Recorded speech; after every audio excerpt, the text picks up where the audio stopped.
Ma'am আসসালামু আলাইকুম। ওয়ালাইকুম আসসালাম। মিস আসসালামু আলাইকুম। ওয়ালাইকুম আসসালাম। সবাই কেমন আছো? আসসালামু আলাইকুম। ওয়ালাইকুম জি আসসালাম। মিস, আলহামদুলিল্লাহ। ম্যাম আপনি কেমন আছেন? আমিও ভালো আছি আলহামদুলিল্লাহ। তো তোমাদের সাথে নতুন বছরে আমার এই প্রথম ক্লাস, তাই তো? আজকে আমাদের প্রথম ক্লাস এই বছর। তো একটা শীতকালীন ছুটির পর তোমাদের সবার সাথে আজকে দেখা হচ্ছে। আসসালামু আলাইকুম ম্যাম। ওয়ালাইকুম আসসালাম।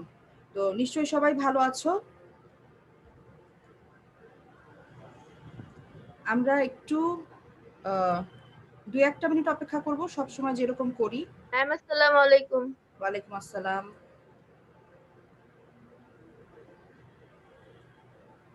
ম্যাম আসসালামু আলাইকুম। ওয়ালাইকুম আসসালাম। তো বাসায় কি এই শীতকালীন ছুটিতে একটু পড়াশোনা করা হয়েছে? জি সবার ম্যাম। তো সিটি 1 গেল, তাই না? ছুটির আগে জি ম্যাম। সিটি 1 গেল। কেমন হয়েছে বাংলা পরীক্ষা? মিস ভালো হয়েছে। মিস অনেক ভালো হয়েছে বাংলা পরীক্ষা। অনেক ভালো হয়েছে। অনেক ভালো অনেক হয়েছে। ভালো। হ্যাঁ, আচ্ছা। 20-20 জি ম্যাম, পাইছে। 20-20 পেয়েছি। মাশাআল্লাহ, ম্যাম আমিও 20-20 পেয়েছি। মাশাআল্লাহ, খুব ভালো। এই দেখেছো, এই যে 20-20 পেয়েছি বলতে কত ভালো আসসালামু লাগছে আলাইকুম না? ম্যাম। ওয়ালাইকুম আসসালাম। ওয়ালাইকুম আসসালাম। নেক্সট সিটি পরীক্ষাতে আমরা যেন দেখি যে এই যে কয়জন 20-20 পেয়েছো তারা তো ইনশাআল্লাহ পাবেই, আরো অনেক নিয়ে যেন তোমরা ফুল মার্কস পাও, সেইভাবে আমরা পড়াশোনা করব। ঠিক আছে? আচ্ছা, আমরা ম্যাম আসসালামু আলাইকুম। ওয়ালাইকুম আসসালাম। আচ্ছা, অনেক চলে এসেছি আমরা, এখন আমরা অ্যাটেন্ডেন্সটা নিয়ে নিতে পারি। প্রথমে আমি শুরু করব হিউম্যানিটিজ দিয়ে। তোমাদের 1 মিনিট আমি লিখে নিই। আসসালামু আলাইকুম ম্যাম। ওয়ালাইকুম আসসালাম। হিউম্যানিটিজ 101 থেকে 110 যারা আছো অ্যাটেন্ডেন্স দিয়ে দাও। 101 থেকে 110 নেই?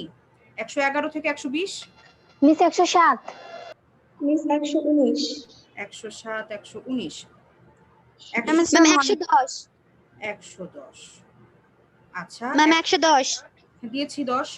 এবারে 121 থেকে 130,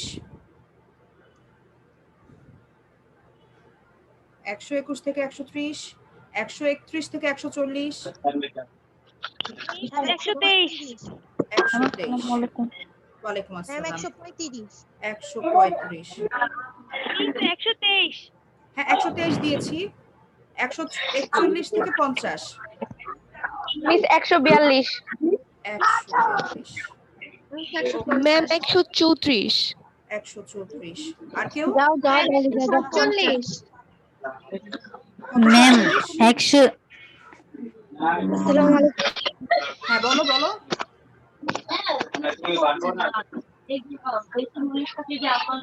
আচ্ছা, 151 থেকে 160, ম্যাম 151, 151।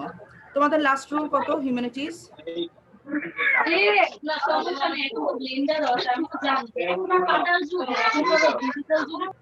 ম্যাম 155 155। ওকে। 161 থেকে 170, সরি ম্যাম 145 55 হবে না, 45 হবে? জি ঠিক আছে। 151 থেকে 160। ওয়ালাইকুম আসসালাম। 151 থেকে 160, ম্যাম 147। ম্যাম 151, 151 দিয়েছি। 47 কে 347? ম্যাম আসসালামু আলাইকুম। আমি তো 300 ডাকিনি বাবা, আমি হিউম্যানিটিজে আছি। আচ্ছা, হিউম্যানিটিজ 160 থেকে শেষ পর্যন্ত কেউ আছো আর? ম্যাম 103, 103। ওকে, ম্যাম 106, 106। আচ্ছা, হিউম্যানিটিজ ক্লোজ করে দিচ্ছি তাহলে, আর কেউ নেই? ওয়ালাইকুম আসসালাম। এবারে বিজনেস। ম্যাম আসসালামু আলাইকুম। ওয়ালাইকুম আসসালাম। বিজনেসে 201 থেকে 210। ম্যাম হিউম্যানিটিজে প্রেজেন্ট দেইনি। বলো হিউম্যানিটিজ বলো। 203। ম্যাম 154। 154। আর বিজনেস 203। বিজনেস 210 থেকে 220। 208। 208। মিস 219, 219। ম্যাম 221 থেকে 216। 216 ম্যাম 216 দিয়েছি 16। এরপরে 221 থেকে 30 215 215 মিস বলো। মিস একটা কোশ্চেন ছিল মিস সায়েন্স এদের কি প্রেজেন্ট নেওয়া হয়ে গেছে? হয়নি। আচ্ছা 215 এর পর 230 পর্যন্ত কে আছো? 230। আচ্ছা 231 থেকে 40, 231 থেকে 40, 241 থেকে 50। আচ্ছা বিজনেস আর কেউ নেই মনে হচ্ছে। বিজনেস তো বাকি আছে। আসসালামু আলাইকুম। ওয়ালাইকুম আসসালাম। ম্যাম আসসালামু আলাইকুম। ওয়ালাইকুম আসসালাম। বিজনেস তাহলে শেষ। এবারে সায়েন্স। ওয়ালাইকুম আসসালাম। সায়েন্স 301 থেকে 310। আসসালামু আলাইকুম। ওয়ালাইকুম আসসালাম। 306 302 302 306। এরপর ম্যাম 310 310 306 306 দিয়েছি। 311 থেকে 20 309 312 312 309 312 317 314 314 তারপরে 318 হ্যাঁ ম্যাম ম্যাম 311 311 আছে ঠিক আছে। ওকে 321 থেকে 30 মিস 322 মিস 327 322 327। ওকে 300 328 328 325 28 325। ওকে 331 থেকে 40 324 ম্যাম 331 31 330 330 তারপরে ম্যাম 331 338 331। আচ্ছা আর কেউ 340 এর মধ্যে 47 335 347। আচ্ছা 331 থেকে 340 এর মধ্যে আর কেউ নেই? ম্যাম 334 334। ওকে আচ্ছা 341 থেকে 350 মিস 344 দুজন ম্যাম বলো, 349 349 আর মিস 344 344। ওকে আর কেউ 351 থেকে 360 ম্যাম 355 355 আর কেউ মিস 359 360 মিস 360 360 শুনলাম আর মিস 301 59 301 359 ম্যাম 358 358। আচ্ছা ম্যাম 356 356 356 361 থেকে 70 363 363 হ্যাঁ 63 দিয়েছি। তারপরে 365 364 দাঁড়াও 369 একজন বলো 369 365 370 আর কে? এরপরে আসসালামু আলাইকুম মিস 64 কি দিয়েছেন 364 আচ্ছা লিখে রাখি। হ্যাঁ 364 ঠিক আছে। এরপরে 371 থেকে 80 371 71 এর পর মিস 373 73। আচ্ছা আর কেউ 376 76 376। আচ্ছা 81 থেকে 90 81 থেকে 90 নেই। 91 থেকে 400 391 থেকে 400 398 398 আর 392 392 আর 396 396 আর কেউ 401 থেকে শেষ পর্যন্ত বলো। মিস 412 412 ম্যাম 400 400 ম্যাম 404 400 404 আর কেউ মিস 413 ম্যাম 415 413 400 413 400 দিয়েছি। 413 415 আর কেউ মিস 410 410 আর ম্যাম আসসালামু আলাইকুম। ওয়ালাইকুম আসসালাম। ঠিক আছে মিস 12 দিয়েছেন 412 হ্যাঁ 412 দেওয়া হয়েছে। মেয়েরা ম্যাম এবার আমি তো পরে অ্যাটেন্ড করছি ম্যাম আমার প্রেজেন্ট 101 দিয়ে দাও ম্যাম ম্যাম আমারটা 337। 337 মিস আমি হিউম্যানিটিসের এক মিনিট দাঁড়াও। 101 বলেছো, আরেকজনকে 300 কত বললে? 37। জি মিস ম্যাম 353। ঠিক আছে। আচ্ছা এরপরে 206 206 এরপরেও যারা বাকি থাকবে তারা ক্লাসের শেষে আমাকে অ্যাটেন্ডেন্স দিবে, সমস্যা নেই। এখন আমরা আমাদের ক্লাস শুরু করব। তোমরা সবাই সিলেবাস পেয়েছো, আমি কিন্তু গ্রুপে পাইনি। এখন না বাবা, আমি ক্লোজ করে দিয়েছি, ক্লাসের শেষে আমি আবার ডাকবো। ওকে এখন যেটা বলছিলাম যে আমি কিন্তু তোমাদের গ্রুপে আমি তোমাদের দিয়েছি, সিলেবাস দিয়ে দিয়েছিলাম। তোমাদের যখন ভর্তির পর তোমরা এসেছো তখনই গ্রুপে সিলেবাস দিয়েছি। আশা করি সবার কাছে সিলেবাস আছে।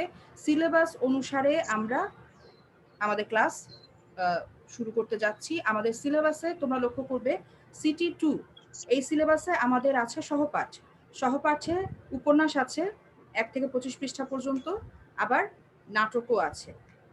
আমি পড়াতে যাচ্ছি উপন্যাসটুকু, ঠিক আছে? আমি উপন্যাস পড়াবো। তো তোমরা কি বলতে পারবে আমাদের সিলেবাসে অন্তর্ভুক্ত উপন্যাসটির নাম কি? লাল চালু লাল শালু। Very good. কে লেখক বলতে পারবে? সৈয়দ অলিউল্লাহ। সৈয়দ ওয়ালিউল্লাহ। Very good. তার মানে তোমরা একটু নাড়াচাড়া করে দেখেছো।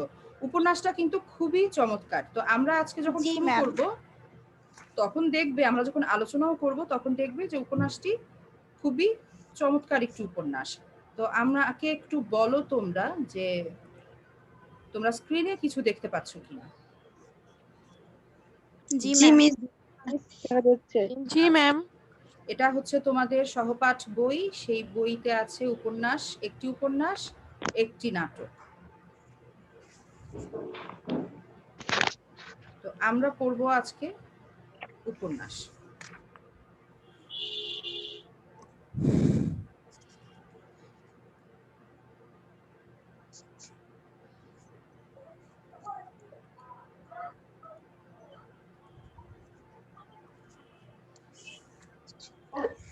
এভাবে দিয়ে বসে আর মনে করলাম বাড়িতে রেখে আচ্ছা, এখানে দেখো শুরুতেই আছে ঔপন্যাসিক পরিচিতি। এটা আমরা একটু ভালোভাবে আলোচনা করি।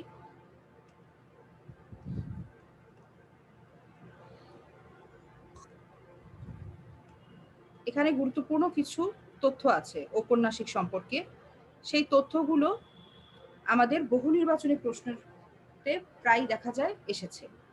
এ কারণে আমরা এই অংশটুকু, উপন্যাসের শুরুতে যে অংশটুকু আছে ঔপন্যাসিক পরিচিতি, উপন্যাস কাকে বলে, তারপরে সাহিত্যের উপশ্রেণী, এই অংশটুকু আমরা ভালো মতো পড়ব। তো আজকে পড়বো আমরা ঔপন্যাসিক পরিচিতি। সবার সামনে নিশ্চয়ই বই আছে, বইটা একটু খোলো, খুলে সবাই পেন্সিল হাতে নাও, আমরা যাতে দাগ দিতে পারি গুরুত্বপূর্ণ তথ্যগুলো। সৈয়দ ওয়ালিউল্লাহ বাংলা কথা সাহিত্যের অন্যতম শ্রেষ্ঠ রূপকার, জীবন সন্ধানী ও সমাজ সচেতন এ সাহিত্য শিল্পী চট্টগ্রাম জেলার ১৬ শহরে ১৯২২ খ্রিস্টাব্দের ১৫ই আগস্ট এক সম্ভ্রান্ত পরিবারে জন্মগ্রহণ করেন। জন্ম তারিখটা যে কোনো লেখক, কবি, সাহিত্যিক তার জন্ম তারিখ খুব গুরুত্বপূর্ণ, সেই সাথে জন্মস্থান। তার পিতৃনিবাস ছিল নোয়াখালীতে। তার পিতা সৈয়দ আহমদুল্লাহ ছিলেন উচ্চপদস্থ সরকারি কর্মকর্তা। বাংলার বিভিন্ন অঞ্চলে পিতার কর্মস্থলে ওয়ালিউল্লাহর শৈশব, কৈশোর ও যৌবন অতিবাহিত হয়। ফলে এই অঞ্চলের মানুষের জীবনকে নানাভাবে দেখার সুযোগ ঘটে তার, যা তার উপন্যাস ও নাটকের চরিত্র চিত্রণে প্রভূত সাহায্য করে। অর্থাৎ এই যে সৈয়দ ওয়ালিউল্লাহ তার পিতার কর্মস্থলে নানা জায়গায় তিনি ঘুরে বেরিয়েছেন, কারণ যেহেতু সরকারি কর্মকর্তা ছিলেন তাই তাকে নানান স্থানে বদলি হতে হয়েছে এবং সেই সব অঞ্চল খুব কাছ থেকে লেখকের দেখার সুযোগ হয়েছে, যে কারণে এইসব অঞ্চলের মানুষের চরিত্র চিত্রিত করতে, উপন্যাসে তুলে ধরতে তার অনেক সাহায্য হয়েছে। বাস্তব জীবনের অভিজ্ঞতা থেকে তিনি এই চরিত্রগুলোকে নির্মাণ করেছেন। অল্প বয়সে মাতৃহীন হওয়া সৈয়দ ওয়ালিউল্লাহ 1941 খ্রিস্টাব্দে ঢাকা ইন্টারমিডিয়েট কলেজ থেকে আইএ এবং 1943 খ্রিস্টাব্দে আনন্দমোহন কলেজ থেকে বিএ পাশ করেন। তারপর কলকাতা বিশ্ববিদ্যালয়ে অর্থনীতি বিষয়ে এমএ পড়ার জন্য ভর্তি হন, কিন্তু ডিগ্রি নেওয়ার আগেই 1945 খ্রিস্টাব্দে তার পিতার মৃত্যু হলে তিনি বিখ্যাত ইংরেজি দৈনিক দি স্টেটসম্যানের সাব এডিটর নিযুক্ত হন। খুব গুরুত্বপূর্ণ, তিনি কোথায় কর্মজীবন শুরু করেছিলেন এবং সাংবাদিকতার সূত্রে কলকাতার সাহিত্যিক মহলে পরিচিত হয়ে ওঠেন। তখন থেকেই বিভিন্ন পত্রপত্রিকায় তার রচনা প্রকাশিত হতে থাকে। 1947 খ্রিস্টাব্দে পাকিস্তান হওয়ার পর তিনি ঢাকায় এসে ঢাকা বেতার কেন্দ্রে সহকারী বার্তা সম্পাদক হিসেবে যোগদান করেন।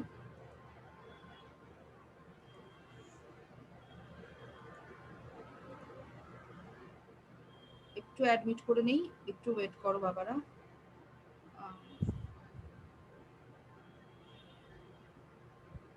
আচ্ছা, সহকারী বার্তা সম্পাদক হিসেবে যোগদান করেন এবং 1950 খ্রিস্টাব্দে করাচি বেতার কেন্দ্রের বার্তা সম্পাদক নিযুক্ত হন। তখনও কিন্তু বাংলাদেশ স্বাধীন হয়নি। তখন যে সময়টাতে উনি ওনার কর্মজীবন শুরু করেছিলেন তখন ছিল বাংলাদেশ পাকিস্তানের অংশ, অর্থাৎ পূর্ব পাকিস্তান। আচ্ছা, এরপর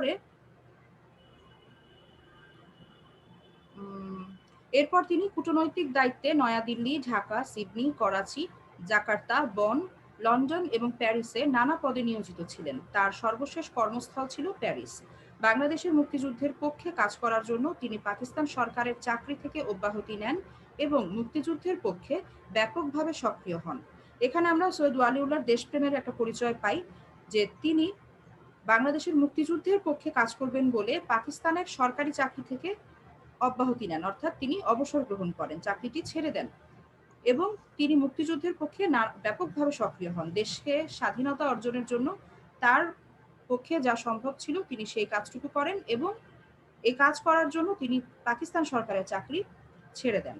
বাংলাদেশের স্বাধীনতা লাভের পূর্বেই 1971 খ্রিস্টাব্দের 10ই অক্টোবরে তিনি প্যারিসে পরলোক গমন করেন। খুব দুঃখজনক যে যিনি দেশের স্বাধীনতা অর্জনের জন্য সাহায্য করবার জন্য চাকরি ছেড়ে দিয়েছিলেন তিনি স্বাধীনতাটি দেখে যেতে পারেননি। অক্টোবরের 10 তারিখে তিনি মৃত্যুবরণ করেন। সৈয়দ ওয়ালিউল্লাহ সাহিত্যকর্ম সমগ্র বাংলা সাহিত্যে বিশেষ মর্যাদার অধিকারী। ব্যক্তি ও সমাজের ভেতর ও বাইরের সূক্ষ্ম ও গভীর রহস্য উদ্ঘাটনের বিরল কৃতিত্ব তার গল্প উপন্যাসে একদিকে যেমন স্থান পেয়েছে কুসংস্কার ও অন্ধ ধর্মবিশ্বাস আচ্ছন্ন, বিপর্যস্ত, আশাহীন ও মৃতপ্রায় সমাজ জীবন, অন্যদিকে তেমনি স্থান পেয়েছে মানুষের মনের ভেতরকার লোভ, প্রতারণা, ভীতি, ঈর্ষা প্রভৃতি প্রবৃত্তির ক্রিয়া প্রতিক্রিয়া। কেবল রসপূর্ণ কাহিনী পরিবেশন নয়, তার অভীষ্ট ছিল মানব জীবনের মৌলিক সমস্যার রহস্য উন্মোচন। নয়নচারা এবং দুই তীর ও অন্যান্য গল্প তার গল্পগ্রন্থ। এগুলো গুরুত্বপূর্ণ, কোনগুলো তার সাহিত্যকর্ম এবং কোনগুলি কি ধরনের সাহিত্যকর্ম। এই দুটো বই আমরা দেখলাম, নয়নচারা এবং দুই তীর ও অন্যান্য গ্রন্থ, এটা হচ্ছে গল্পগ্রন্থ। লাল সালু, চাঁদের অমাবস্যা এবং কাঁদো নদী কাঁদো তার বিখ্যাত উপন্যাস। তার 3টি বিখ্যাত উপন্যাসের নাম পেলাম, লাল সালু, চাঁদের অমাবস্যা, কাঁদো নদী কাঁদো। সৈয়দ ওয়ালিউল্লাহ নিরীক্ষামূলক 4টি নাটকও লিখেছেন, সেগুলো হলো বহিপীর, তরঙ্গভঙ্গ, উজানে মৃত্যু ও সুরঙ্গ। তো আমরা সৈয়দ ওয়ালিউল্লাহ সম্পর্কে জানলাম, আমরা প্রতিদিনই একটু একটু করে পড়ব। তো আজকে আমরা লেখক পরিচিতি সম্পর্কে জানলাম, ঔপন্যাসিক সৈয়দ ওয়ালিউল্লাহ সম্পর্কে। এবারে আমরা কিছুটা পড়ব উপন্যাস।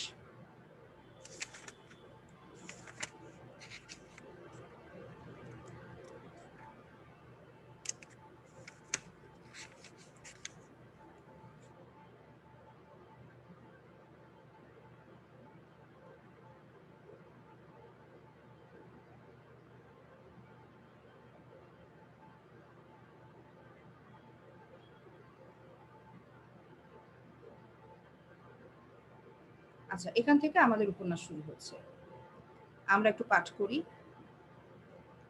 শস্যহীন জনবহুল এই অঞ্চলের বাসিন্দাদের বেরিয়ে পড়বার ব্যাকুলতা ধোঁয়াটে আকাশকে পর্যন্ত যেন সদা সন্ত্রস্ত করে রাখে।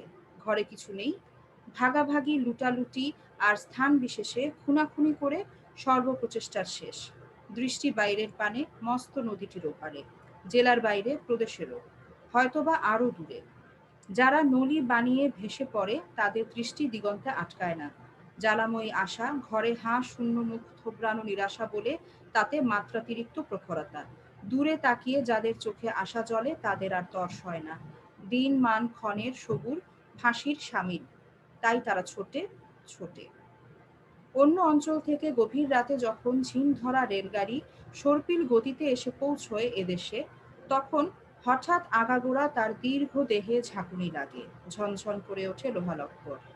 রাতের অন্ধকারে লণ্ঠন জ্বালানো ঘুমন্ত কত স্টেশন পেরিয়ে এসে এইখানে নিদ্রাচ্ছন্ন ট্রেনটির সমস্ত চেতনা জেগে সজারু কাঁটা হয়ে ওঠে।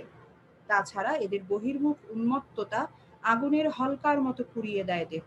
রেলগাড়ির খুপড়িগুলো থেকে আচমকা জেগে ওঠা যাত্রীরা কেউ বা ভয় পেয়ে, কেউ বা অপরিসীম কৌতূহলে মুখ বাড়ায়, দেখে আবছা অন্ধকারে ছুটোছুটি করতে থাকা লোকদের। কোথায় যাবে তারা? কিসের এত উন্মত্ততা, কিসের এত অধীরতা? এ লাইনে যারা নতুন তারা চেয়ে চেয়ে দেখে, কিন্তু এরা ছোটে আর চিৎকার করে, গাড়ির এ মাথা থেকে ও মাথা। এতগুলো খুপড়ির মধ্যে কোনটাতে চড়লে কপাল ফাটবে তাই যেন খুঁজে দেখে। ইতিমধ্যে আত্মীয় স্বজন, জান পহচানের লোক হারিয়ে যায়। জান পহচানের লোক মানে হচ্ছে চেনা জানা লোক। জান পহচান মানে চেনা জানা। আচ্ছা ম্যাম, যে খুপড়ির মধ্যে কপাল ফাটবে এখানে কি বোঝাচ্ছে? আচ্ছা, ব্যাখ্যাতে আমরা পরে যাব, আমরা আগে একটু পড়ে নেই, পাঠ করে নেই। কারো জামা ছেড়ে কারো টুপিটা অন্যের পায়ের তলায় দুমড়ে যায়, কারো বা আসল জিনিসটা অর্থাৎ বদনাটা, যা না হলে বিদেশে এক পা চলে না, কি করে আলগোছে হারিয়ে যায়। হারাবে না কেন, দেহটা গেলেই হয়। এমন একটা মনোভাব নিয়ে ছুটোছুটি করলে হারাবেই তো। অনেক সময় গলায় ঝুলানো তাবিজের থোকাটা ছাড়া দেহে বিন্দুমাত্র বস্ত্র থাকে না শেষ পর্যন্ত। তারা অবশ্য বয়সে ছোকরা। বয়স হলে এরা আর কিছু না হোক শক্ত করে গিরেটা দিতে শেখে। এখানে দেখো আমরা যেটা দেখছি যে একটি রেল স্টেশনের বর্ণনা। সেখানে যখন রাতের অন্ধকারে লণ্ঠন জানানো ঘুমন্ত স্টেশনে, যখন স্টেশন পার হয়ে যখন এই স্টেশনটাতে আসে, তখন রেলগাড়ির খুপড়িগুলো মানে হচ্ছে রেলগাড়ির যে কামরা, সে কামরাগুলোকে লেখক বলছেন খুপড়ির মতো ছোট ছোট। সেখান থেকে আচমকা যখন যাত্রীরা জেগে ওঠে, কেউ ভয় পেয়ে কিংবা কেউ কৌতূহলে জানালা দিয়ে মুখ বাড়িয়ে দেখে যে স্টেশনে অনেক লোক ছোটাছুটি করছে। দেখে বোঝা যায় না যে কেন তাদের এই ছোটাছুটি, তারা কোথায় যাবে, কি করবে। এই ছোটাছুটি করতে গিয়ে আত্মীয় স্বজন হারিয়ে যায়, অনেক সময় চেনা জানা লোক হারিয়ে যায়। যখন যে সামনে আছে, যে পাশে মানে সাথে ছিল, সে হয়তো হারিয়ে যায়। কারো জামা ছিঁড়ে যায় দৌড়াদৌড়ি করতে গিয়ে, কারো টুপি পায়ের তলায় পড়ে যায়, তো এই কারো বদনা হারিয়ে যায়, কারোর এমনি যে বিলঙ্গিংস, ধরো সাথে যে বাক্স আছে সেটাও হারিয়ে যেতে পারে, এত ছোটাছুটি চলছে।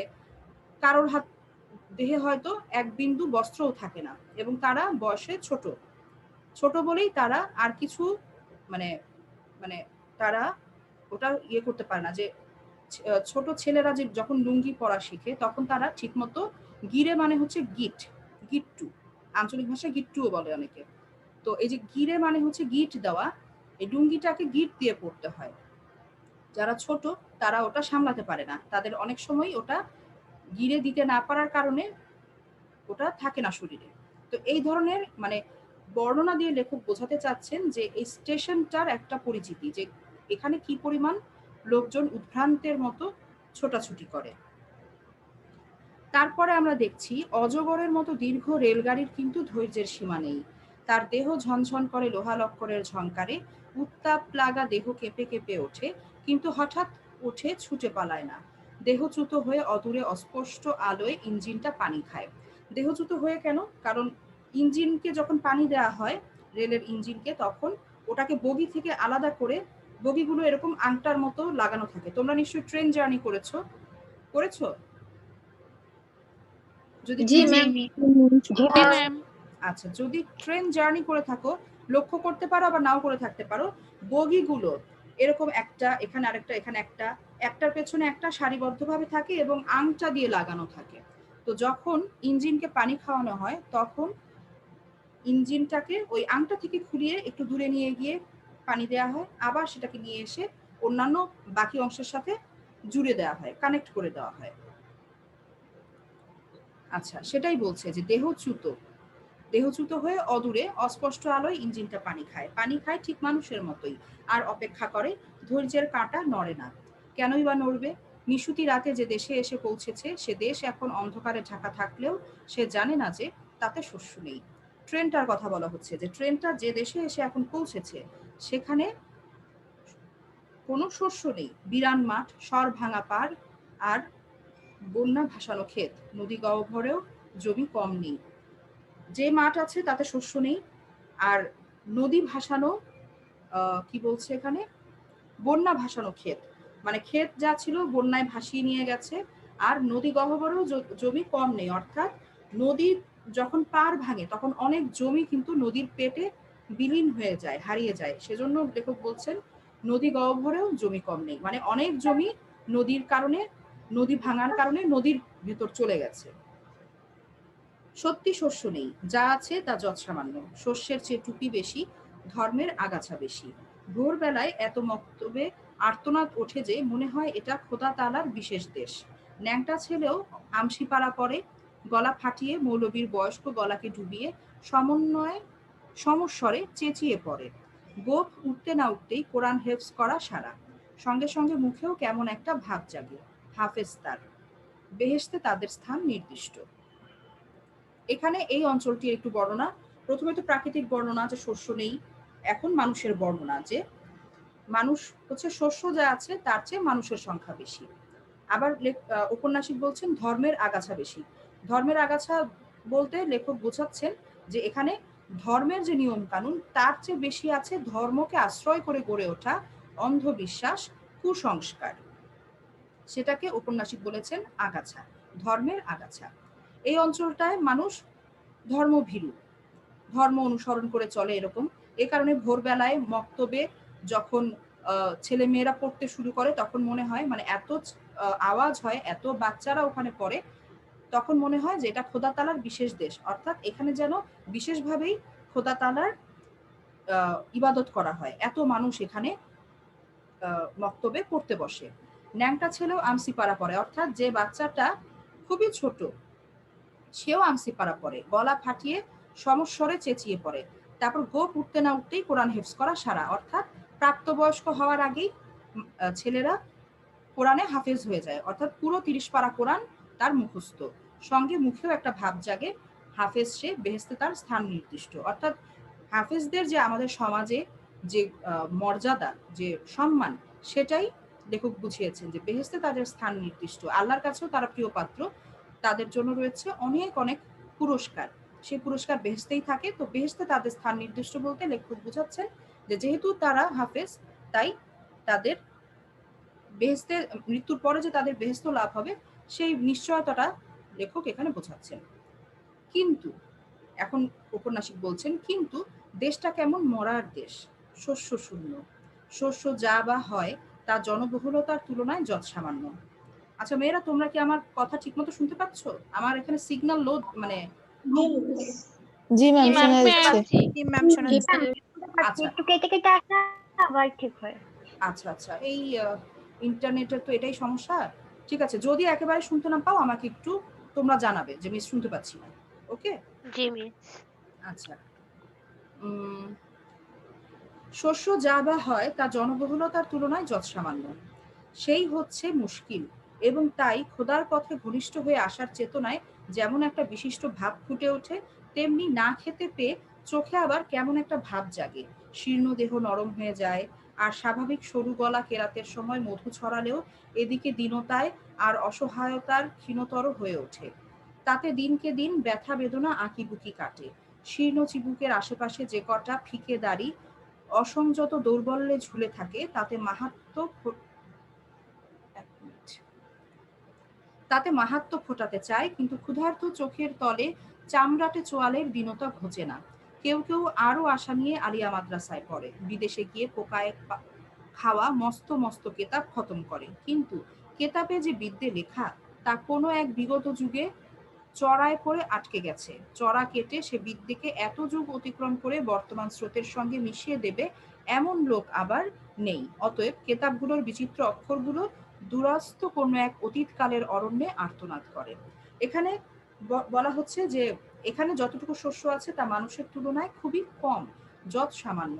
এ কারণে এই যে মানুষ যখন হাফেজ হন তখন তাদের চেহারায় যেমন একটা বিশিষ্ট ভাব ফুটে ওঠে, তেমনি ক্ষুধায় যে যন্ত্রণাক্লিষ্ট তাদের চেহারা সেটার কথা বলছেন ঔপন্যাসিক। শীর্ণদেহ নরম হয়ে আসে, তারপর দিনকে দিন নানা বেদনা ব্যথা আঁকিবুকি কাটে, তারপর ক্ষুধার্ত চোখের তলে চামড়াটে চোয়ালের দীনতা ঘোচে না।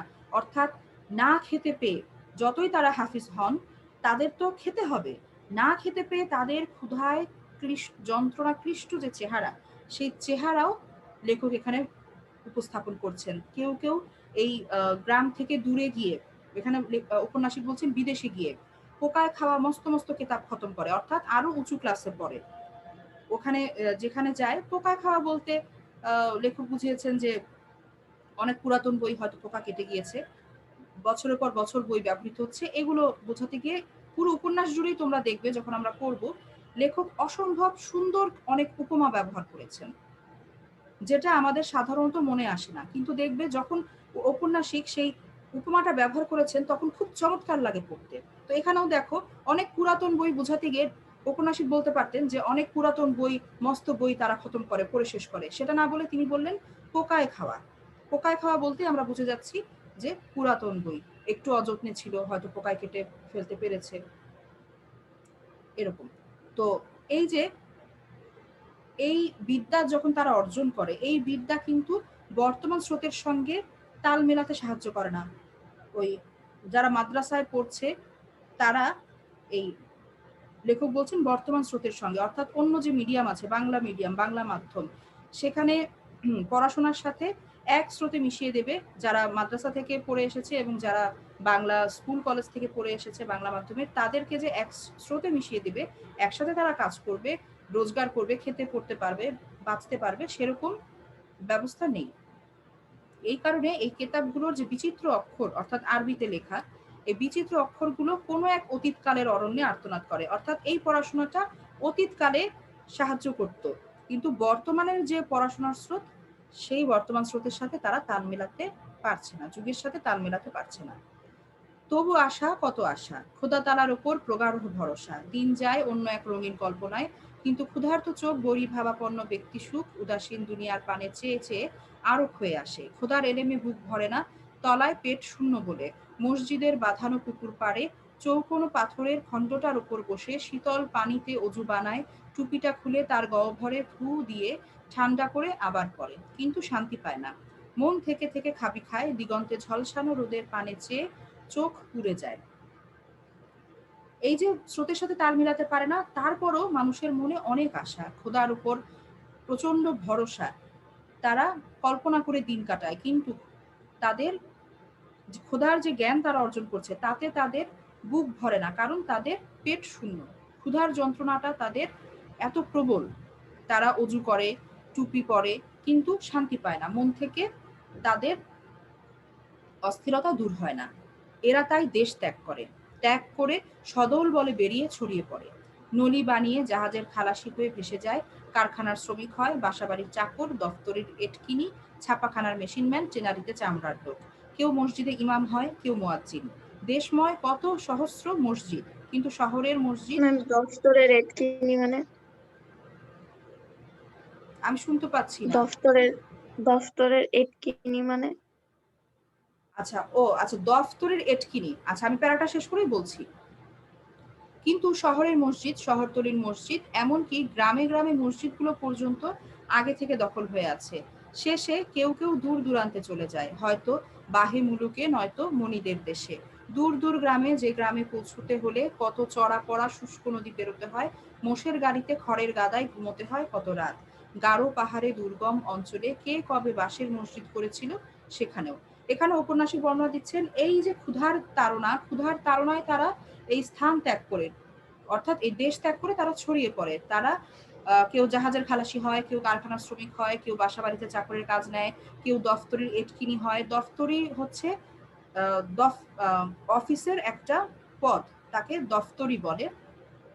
আমরা ইংরেজিতে তাকে পিয়ন বলি। তো সেই